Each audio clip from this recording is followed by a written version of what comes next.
네, 안녕하십니까. 신지식인 정인태입니다. 저는 국립한국복지대학교 특임교수를 역임했습니다. 네, 베트남 유학생과 농촌 총각 결혼 장려 지자체 인권위는 인권교육 의견을 표명했다라는 것입니다.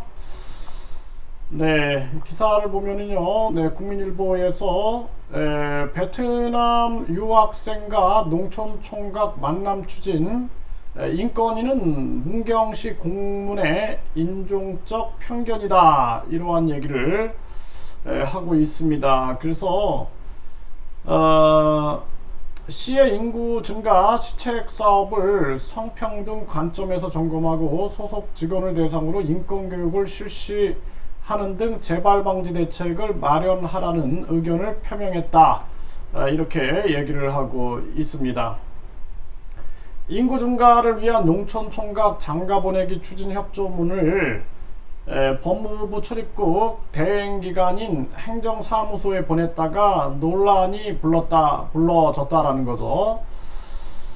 네, 그래서 홍기를 놓친 농촌 총각과 베트남 유학생의 자연스러운 만남을 추진하려 한다. 네, 그래서 맞선과 출산 등 시의 지원 내용을 공문에 담았다. 네, 이런 얘기를 하고 있고요.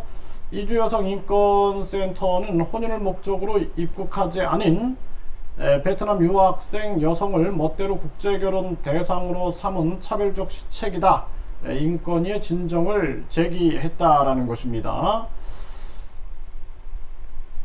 네, 참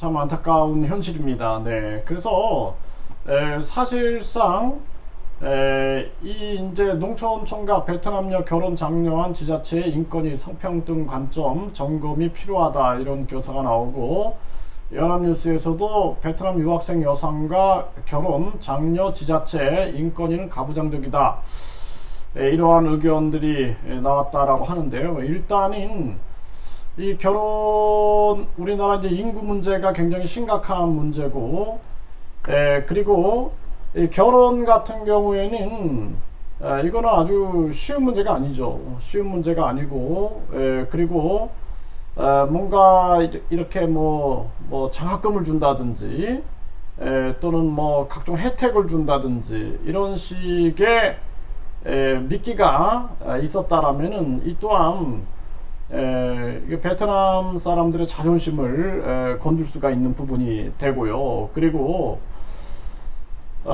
이게 참 우리나라가 이 저출산 고령화 문제가 아주 심각하고, 또 국제 결혼이 많이 전개가 되고 있는데, 이 부분에 대해서 사실 그 국제 결혼을 진행하는 행정사무소들도 이익적인 측면을 생각하지 말고, 이거는 한 가정이 탄생되는 문제거든요. 한 가정이 탄생되고 그 자녀가 이렇게 성장하고 한 인격이 자라는 문제이기 때문에 쉽게 접근할 문제는 아니다, 이렇게 생각을 하고요. 그리고 이 베트남 유학생들이, 저도 이제 그 이 유학생들한테 이제 한국어를 많이 가르쳐 봐서 제가 잘 아는데, 이 유학생들이 뭐 예를 들어서 그렇게 만만하지가 않아요. 네, 그리고 베트남 유학생들 같은 경우 진짜 유학생들, 가짜 유학생들 말고요,